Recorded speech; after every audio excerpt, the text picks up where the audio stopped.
Movie की starting में हमें दो आदमी दिखाए जाते हैं जो कि मैक्सिकन ड्रग लॉर्ड मैनी ग्रीका यानी पापी के अड्डे पर एक डील के लिए आए थे। असल में ये दोनों आदमी अंडरकवर एजेंट्स हैं, मगर इन दोनों को एक दूसरे की रियल आइडेंटिटी नहीं पता है। इनमें से एक आदमी का नाम रॉबर्ट ट्रेंच है और इसका निकनेम है बॉबी। वो अपने साथी माइकल स्टिगमैन, जिसे स्टिग बुलाया जाता है, उसे एक जगह पर रुकने का बोलकर खुद एक रांच के अंदर पापी से डील करने के लिए जाता है, जहां बॉबी पापी को कुछ फेक पासपोर्ट देता है जिसके बदले में उसे पापी से कोकेन मिलनी थी डील के हिसाब से। मगर पापी बॉबी को कोकेन के बजाय पैसे दे देता है, यह कहकर कि मेरे कार्टेल में कल हमें एक अंडरकवर एजेंट मिला है, तो हमें काफी अलर्ट रहना पड़ रहा है डील करते वक्त, इसलिए हम तुम्हें कोकेन नहीं दे सकते। तो बॉबी बेमन से स्माइल करके बाहर आ जाता है। फिर बॉबी और स्टिग अपनी कार से वहां से वापस जाने लगते हैं। रास्ते में स्टिग को आइडिया आता है कि पापी ने हमें सही माल नहीं दिया है, क्यों ना हम ट्रेस क्रूज बैंक से पापी के सारा पैसा उड़ा लें, हमें पैसा भी मिल जाएगा और पापी से बदला भी। तो बॉबी कहता है कि अगर पापी को पता चल गया तो वो हम दोनों को बहुत बुरी मौत मारेगा। तो स्टिग कहता है, अरे डरता क्यों है यार, पापी का आदमी हर 2 हफ्ते में पैसों से भरा बैग लेकर उस बैंक जाता है। अगर हिसाब लगाया जाए तो $3 मिलियन उड़ा सकते हैं हम लोग। मगर बॉबी फिर भी मना कर देता है क्योंकि इस काम में काफी रिस्क था। जब ये दोनों मैक्सिकन बॉर्डर से अमेरिका में एंटर कर रहे होते हैं तो बॉर्डर पुलिस इन दोनों को घेर लेती है और पकड़ के ले जाती है। एक पुलिस ऑफिसर बॉबी को इंटेरोगेट करता है कि तुम बॉर्डर पार क्यों गए थे, पूरी बात डिटेल में बताओ। और इस इंटेरोगेशन के दौरान वहां पर एक डीईए ऑफिसर जिसका नाम जेसप है वहां पे मौजूद था। मगर ऑफिसर के काफी पूछने के बावजूद बॉबी कुछ नहीं बताता और सिर्फ अपने लॉयर की डिमांड करता है।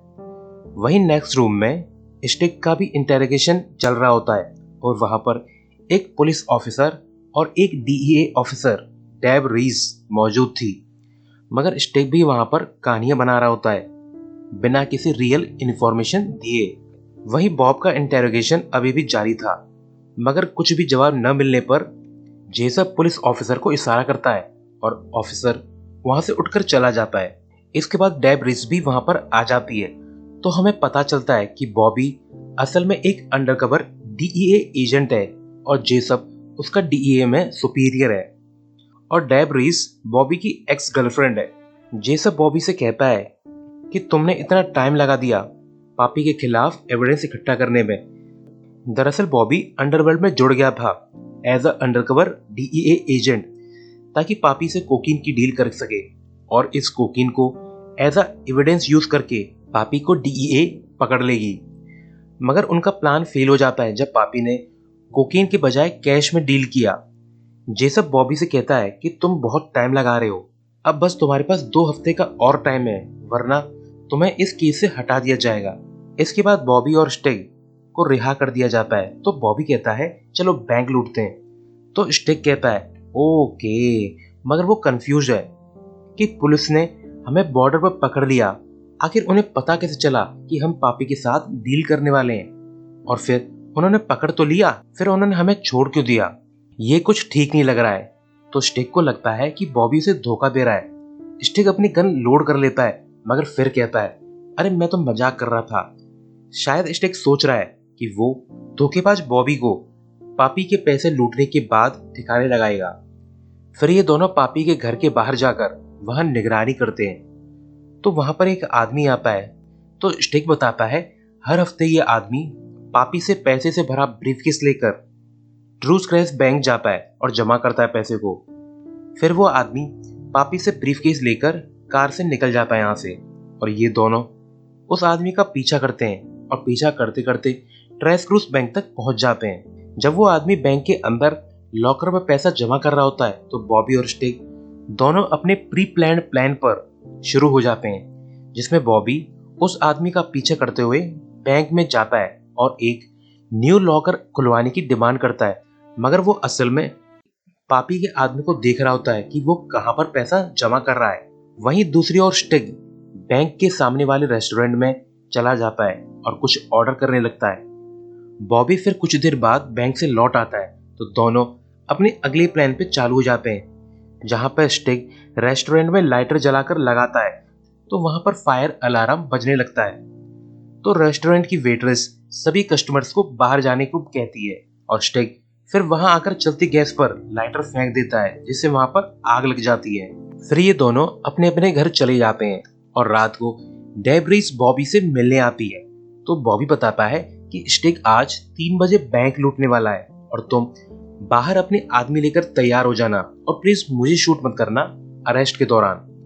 और वहीं दूसरी तरफ स्टिग भी एक नेवी के ऑफिसर से मिलता है जिसका नाम हेराल्ड क्विंस है और स्टिग क्विंस को अपने बैंक लूटने वाला प्लान बताता है।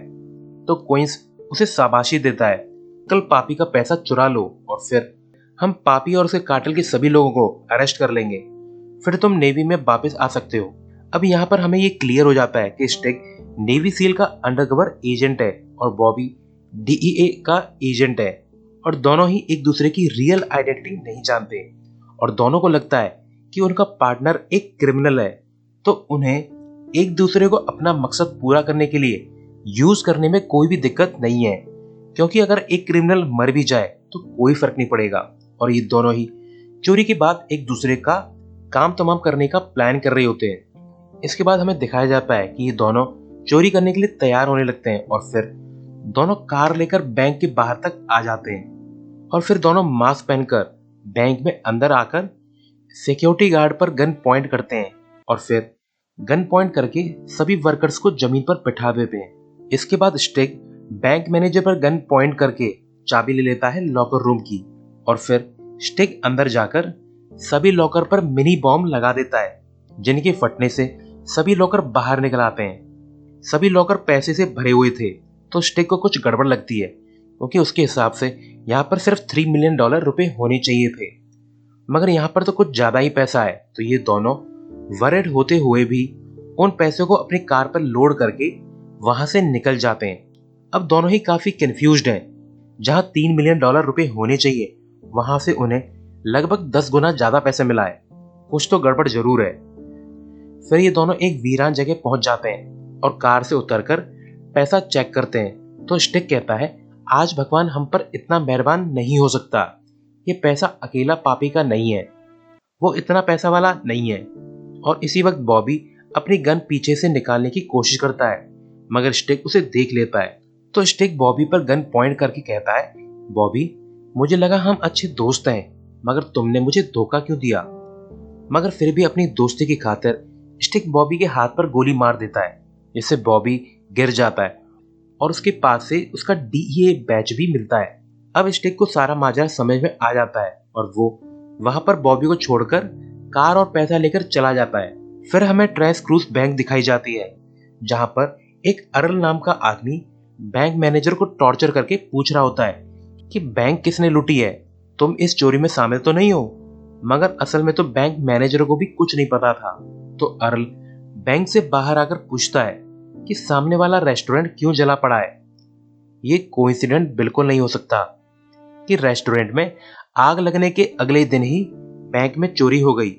अर्ल अपने आदमियों से कहता है कि रेस्टोरेंट में आग लगने का रीजन पता लगाओ और ये भी पता लगाओ कि उस वक्त रेस्टोरेंट में कौन कौन मौजूद था। अगले सीन में हमें स्टिग को दिखाया जाता है जो कि सारा पैसा लेकर क्विंस के पास गया है। फिर स्टिग क्विंस से पूछता है कि सर आपको बॉबी का पता था कि वो डीईए एजेंट है, तो आपको ये भी पता होगा कि ये पैसा किसका था, ये पापी का तो नहीं हो सकता। मगर क्विंस इन क्वेश्चंस को इग्नोर करता है और पूछता है कि बॉबी का क्या किया तुमने। तो स्टिग कहता है कि उसकी बाजू पर गोली मारकर मरने के लिए छोड़ दिया है मैंने एक वीरान रेगिस्तान में। तो क्विंस स्टिग पर भड़कता है कि तुम्हें बॉबी के साथ काम करने के लिए भेजा था ताकि तुम काम पूरा करके बॉबी को मारकर सारा इल्जाम उस पर डाल सको ताकि किसी को भी भनक न लगे कि नेवी भी इस सब में शामिल है। इसके बाद ये दोनों उस जगह पर जाते हैं जहां पर स्टिग ने बॉबी को गोली मारी थी, मगर बॉबी इन्हें वहां पर नहीं मिलता। दरअसल बॉबी स्टिग के जाने के बाद वहां से उठकर चला गया था और उसे रास्ते में बॉर्डर पेट्रोल गार्ड मिले थे जिन पर बॉबी ने गन पॉइंट करके उनकी गाड़ी छीन ली और वहां से चला गया। तो अब क्विंस बहुत गुस्सा है वो स्टिक को मारने के ऑर्डर दे देता है, मगर नेवल ऑफिसर गन निकाल पाते उससे पहले ही स्टिक वहां से भाग जाता है। वहीं दूसरी तरफ बॉबी एक जगह पहुंच जाता है और एक वेट से कहता है कि मेरा ट्रीटमेंट कर दो, मगर वेट मना कर देता है और कहता है मैं एक वेट हूँ, कोई सर्जन नहीं। मगर बॉबी उसके एक जोरदार थप्पड़ मारता है तो वो वेट बोलता है घाव का ट्रीटमेंट करना जानता हूँ। और फिर ट्रीटमेंट कराने के बाद बॉबी एक होटल में डेब रीस से मिलता है और कहता है तुम वहां बैंक के बाहर चोरी के बाद क्यों नहीं आई। तो डेब कहती है मैं 6 एजेंट्स के साथ आई थी, मगर तुम लोग वहां से जल्दी चले गए। बॉबी को अब इस सब पर डाउट है, मगर फिर भी वो डेब से स्टिक का बैकग्राउंड चेक करने के लिए कहता है। वहीं दूसरी तरफ अर्ल इन्वेस्टिगेशन करता हुआ उस वेट तक पहुंच जाता है जिसने बॉबी का ट्रीटमेंट किया था थोड़ी देर पहले। अर्ल पूछता है तुमने जिस आदमी का ट्रीटमेंट किया उसने एक बैंक लूटी, एक रेस्टोरेंट जलाया और खबरों के हिसाब से उसे गोली भी लगी है और उसने तुम्हारे यहाँ ट्रीटमेंट भी करवाया है। अब सच सच बता पूरी बात। मगर वेट चुप रहता है तो अर्ल वेट के पैर पर गोली मार देता है। वहीं बॉबी स्टिक के अपार्टमेंट जाता है जहां पर कोई नहीं था। तभी वहां पर मौजूद फोन पर घंटी बजने लगती है तो बॉबी फोन को लाउड स्पीकर पे ऑन करके एक जगह छुप जाता है और पूछता है कि स्टिक आखिर पैसा है कहाँ। तो स्टिक कहता है पैसा मेरे पास नहीं है, मगर मेरी स्नाइपर का निशाना तुम्हारे सर पर जरूर है। तो तुम मुझे बताओ आखिर ये सब चल क्या रहा है। जिस पर बॉबी टॉन्ट करता है कि राइफल तो अच्छी है, कहाँ से खरीदी। तो स्टिक कहता है ऑनलाइन खरीदी है, क्यों अच्छी लगी। और ऐसे ही दोनों एक दूसरे को टॉन्ट करते हैं। मगर तभी अपार्टमेंट के बाहर कुछ लोग आ जाते हैं और स्टिक के हिसाब से ये लोग उसे मारने आए हैं। तो बॉबी और स्टिक आपस में मिल जाते हैं और बॉबी वहां से बचकर निकलने की सोचता है। मगर तभी नेवी वाले अंदर आ जाते हैं और स्टिक को ढूंढने लगते हैं। तो बॉबी एक जगह पे छुप जाता है और जब नेवी वाले बॉबी तक पहुंचने ही वाले होते हैं तो स्टिक अपनी स्नाइपर से इन पर फायर करता है और बॉबी को कवर देता है ताकि बॉबी अपार्टमेंट से भागने में कामयाब हो सके। और ऐसा होता भी है। बॉबी भाग जाता है और स्टिक भी अपनी जगह से निकल जाता है। नेक्स्ट सीन में हमें डीईए ऑफिसर जेसब का घर दिखाया जाता है जहां अर्ल अपने साथियों के साथ पहुंच गया था। अर्ल जेसब से बोलता है कि डीईए वालों के हाथ कुछ ज्यादा ही लंबे हो चुके हैं। तुमने हमारा पैसा चुराया, चलो जल्दी बताओ तुम्हारा अंडरकवर एजेंट बॉबी कहां पर है, वरना मैं तुम्हें मार दूंगा। अब यहाँ पर यह क्लियर हो जाता है कि लूटा हुआ पैसा अर्ल या उसकी ऑर्गेनाइजेशन का है, मगर अभी तक ये हमें नहीं पता कि अर्ल किसके लिए काम करता है और इसका हमें आगे पता चलेगा। फिर बॉबी भी जेसब के घर पहुंच जाता है ताकि स्टिक का बैकग्राउंड जान सके, मगर दरवाजा अर्ल का आदमी खोलता है और जब बॉबी उस आदमी को कंट्रोल करने की कोशिश करता है तो इसका फायदा उठाकर जेसब भी अर्ल पे हमला करने की कोशिश करता है, मगर अर्ल उसे गोली मार देता है। फिर ये लोग बॉबी से गन लेकर उसे चेयर पर बैठा देते हैं। अर्ल पूछता है मेरे 43 मिलियन डॉलर्स रुपए कहां पर हैं, मगर बॉबी जवाब नहीं देता। तो अर्ल एक गन बॉबी पर पॉइंट करके दोबारा पूछता है, मगर बॉबी अभी भी कुछ नहीं बताता। तो अर्ल बॉबी की गन एक रुमाल से उठाकर जेसब में 2-3 गोली और मार देता है और कहता है अब तुम्हारे गन से जेसब मारा गया, अब तुम्हारा बचना काफी मुश्किल हो जाएगा और कहां तक भागोगे। सारा पुलिस सिस्टम और डीईए तुम्हें मारने के लिए ढूंढेगा। और फिर अर्ल बॉबी को जाने देता है क्योंकि उसे लगा कि बॉबी उससे बचकर नहीं भाग सकता। और वैसे भी जब बॉबी उस आदमी के कांटेक्ट में आएगा जिसके पास पैसा है तो अर्ल उन दोनों का काम तमाम कर देगा। नेक्स्ट सीन में हमें पापी का घर दिखाया जाता है जहां पापी कहीं जाने के लिए तैयार खड़ा था। तो बॉबी वहां जाकर पापी पर गन पॉइंट करके पूछता है जो पैसा हमने चुराया वो किसका था, मगर पापी बता पाता उससे पहले स्टिक वहां आकर पापी को एक गाड़ी की डिग्गी में डालकर बंद कर देता है। तो ये देखकर बॉबी स्टिक पर गन पॉइंट करके कहता है कि पापी को मेरे हवाले कर दो, मुझे उससे कुछ सवाल पूछने हैं, मगर स्टिक मना कर देता है। मगर तभी पापी का एक आदमी इन पर फायर करता है तो बॉबी का ध्यान भटक जाता है, जिसका फायदा उठाकर स्टिक उस गाड़ी को लेकर भाग जाता है जिसमें पापी बंद था। तो फिर बॉबी अपनी कार से स्टिक का पीछा करता है और इस चेज में ये लोग एक वीरान रेगिस्तान पहुंच जाते हैं जहां अपनी गाड़ियों को रोककर ये दोनों आपस में जमीन पर मारपीट करते हैं। मगर लड़ते लड़ते ये दोनों थक जाते हैं और फिर एक दूसरे को छोड़कर हंसने लगते हैं। तो बॉबी पूछता है कि स्टिक, आखिर तुम हो कौन?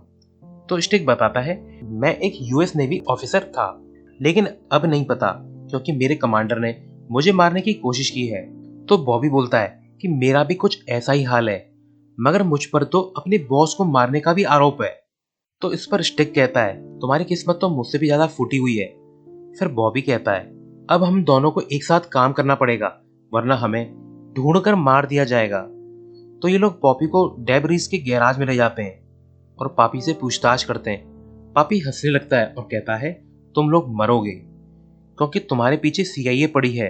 अब सीआईए का नाम सुनकर बॉबी और स्टिक कंफ्यूज हो जाते हैं। तो पापी बताता है, उस बैंक में मेरा एक भी रुपया नहीं था, सारा पैसा सीआईए का है, क्योंकि सीआईए हम ड्रग कार्टेल से हमारे रेवेन्यू का 7% लेते हैं। बदले में हम ड्रग लॉर्ड्स अपने ड्रग सीआईए के प्लेन में छुपाकर बॉर्डर पार कराते हैं। मतलब हम लोग सीआईए को पैसा देते हैं अपना माल बॉर्डर पार कराने के लिए। और ये सब सुनकर अब बॉबी और स्टिक बहुत घबराने लगते हैं, क्योंकि सीआईए अब उन्हें नहीं छोड़ेगी। और इसके दो रीजन है, पहला अपना पैसा वापस लेने के लिए और दूसरा सीआईए की ड्रग कार्टेल से सीक्रेट डील को छुपाने के लिए। अब तभी डेब्रिस भी वहां पर आ जाती है और फिर डेब्रिस पूछती है कि तुम पापी को मेरे घर पर क्यों ले आए, तुम मुझे मरवाना चाहते हो क्या? और तभी यहाँ पर क्विंस और उसके आदमी आ जाते हैं स्टिक को मारने के लिए। अब यहाँ पर स्टिक और एक आदमी की फाइट के दौरान पापी आजाद होके भाग जाता है। तो इन लोगों के बीच गन फाइट शुरू हो जाती है और ये तीनों फायरिंग करते करते बैक डोर से निकल जाते हैं। वहीं अब पापी भी आजाद हो चुका था और वो एक लेडी की कार रुकवाकर उसे कार और उसका फोन छीनकर निकल जाता है। और फिर पापी अपने कार्टेल के लोगों को फोन पर बताता है कि बॉबी वगैरह ग्रे रंग की कार में है और मुझे वो लोग जिंदा चाहिए। फिर हमें बॉबी और स्टिक दिखाए जाते हैं जो कि काफी कंफ्यूज्ड हैं कि क्विंस को डेब के घर का कैसे पता चला। मगर तभी एक ट्रक और कुछ गाड़ियां इनकी कार को टक्कर मारती हैं, जिससे इनकी कार की धज्जियां उड़ जाती हैं। मगर ये लोग अभी भी ठीक ठाक हैं। तो इनकी कार को पापी के बहुत सारे गुंडे घेर लेते हैं और फिर स्टिक और बॉबी को कार से बाहर ले जाकर जमीन पर बैठा दिया जाता है। मगर ये लोग काफी कंफ्यूज्ड हैं। तो पापी कहता है, मैं भी कुछ लोगों को जानता हूं, मेरी भी ऊपर तक पहुंच है। पापी फिर स्टिक और बॉबी को अपने रांच में ले जाकर उल्टा टांग देता है और एक डंडे से इन दोनों की जबरदस्त पिटाई करता है। ये दोनों इतनी मार खाने के बाद भी पैसों की डिटेल नहीं बताते। तो पापी अपना स्ट्रॉन्गेस्ट बुल इनके ऊपर छोड़ देता है। बॉबी और स्टिक को उस बुल की नीयत कुछ ठीक नहीं लगती, तो ये लोग जल्दी से सब कुछ बता देते हैं कि पैसा नेवी ऑफिसर क्विंस के सेफ में मौजूद है और ये सेफ एक नेवल एयर स्टेशन पर है। तो पापी अपना बुल वापस बुला लेता है। नेक्स्ट सीन में हमें दिखाया जाता है कि सीआईए ऑपरेटिव अर्ल पापी से मिलता है और कहता है, दो लोगों ने सीआईए का पैसा चुरा लिया और कोइंसिडेंटली वो दोनों तुम्हारे साथ काम करते थे। क्यों पापी, कहीं तुमने तो नहीं हमारा पैसा उड़वाया स्टिक और बॉबी के हाथों? अगर तुम्हारा इसमें जरा भी हाथ हुआ तो तुम बहुत बुरी मौत मरोगे। और अगर तुमने मुझे जल्दी से स्टिक और बॉबी को ढूंढकर मुझे नहीं सौंपा तो सीआईए तुम्हारे एनुअली ड्रग सेल के रेवेन्यूज में से 7% के बजाय 20% लेगा। फिर अर्ल यहाँ से चला जाता है, पर अर्ल को नहीं पता था कि स्टिक और बॉबी पापी के हाथ लग चुके हैं और पापी को अब ये भी पता है कि पैसा कहाँ स्टोर्ड है। दरअसल पापी ने अर्ल को इस सब का इसलिए नहीं बताया क्योंकि वो इस सब पैसे को खुद ही हड़पना चाहता था। फिर पापी बॉबी और स्टिक को एक ट्रक में चढ़ा देता है। दरअसल ट्रक में मौजूद सभी लोग काफी गरीब लोग थे जो इलीगली बॉर्डर क्रॉस करते हैं। और पापी इन दोनों से कहता है कि अगर 24 घंटे में तुम पैसा लेकर नहीं आए तो मैं तुम्हारी साथी डेबरीज को मार दूंगा।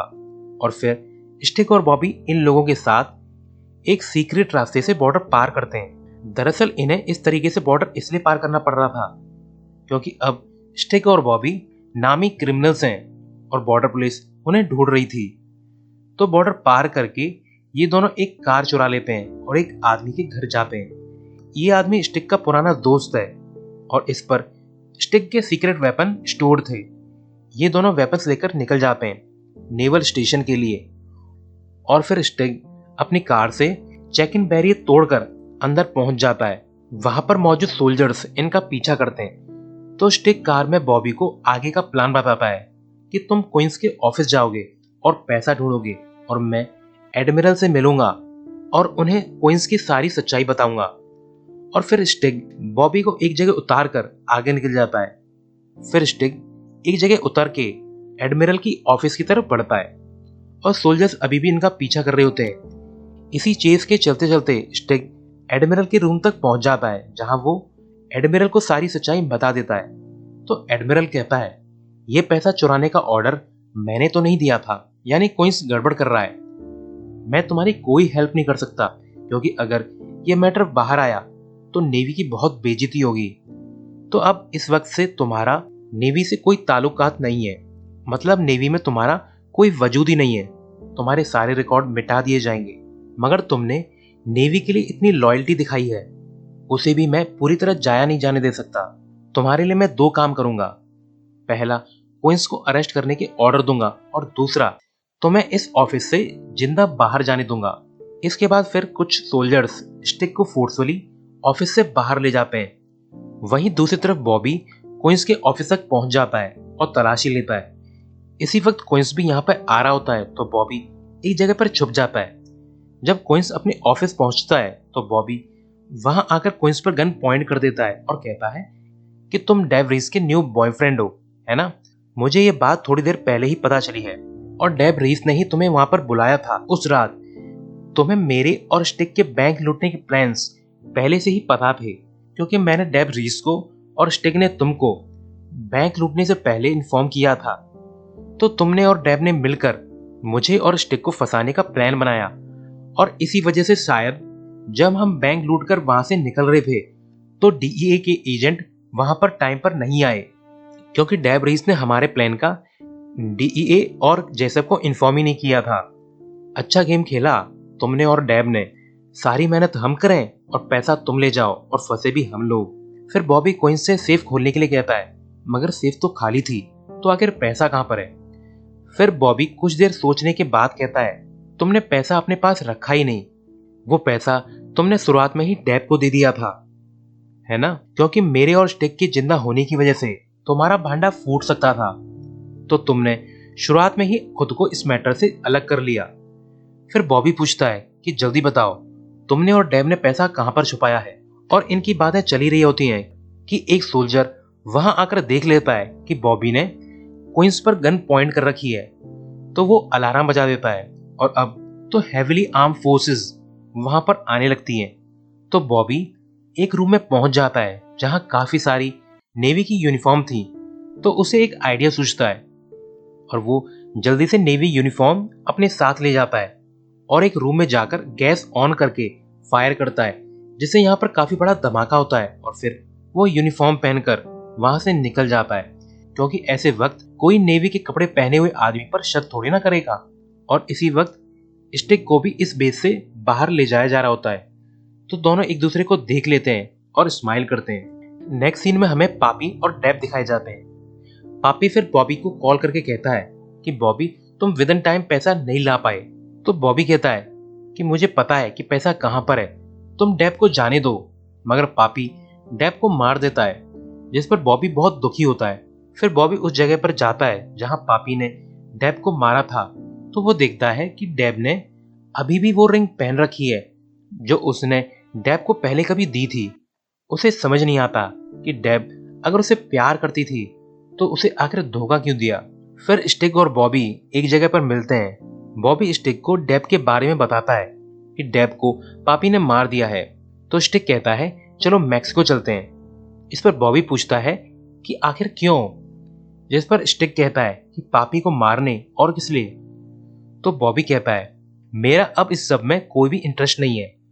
तो स्टिक काफी भड़क उठता है और कहता है, मैं तो मैक्सिको जा रहा हूं, तुम चाहे मेरे साथ आओ या न आओ। तो बॉबी कुछ देर सोचने के बाद उस होटल जाता है जहां वो और डेव अक्सर मिला करते थे। उस होटल के रूम में पहुंचने के बाद बॉबी को बेड खोलने पर वहां पर पैसे मिल जाते हैं। बॉबी फिर अर्ल को कॉल करके कहता है कि मैं तुम्हें पैसे दे दूंगा, मगर तुम्हें मेरे और स्टिक के ऊपर से सारे चार्जेस हटाने होंगे, जिसके लिए अर्ल मान जाता है।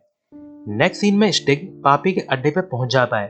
तो पापी कहता है तुम बड़े बहादुर हो जो अकेले ही मेरे अड्डे पे आ गए।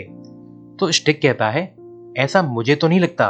तभी क्विंस और उसके साथी रॉकेट लॉन्चर से पापी की गाड़ियों को उड़ा देते हैं। दरअसल स्टिक ने क्विंस के साथ सौदा किया कि वो पापी को मारने में स्टिक की हेल्प करे और स्टिक उन्हें पैसे दे देगा, जो पैसा अब बॉबी को मिल चुका है।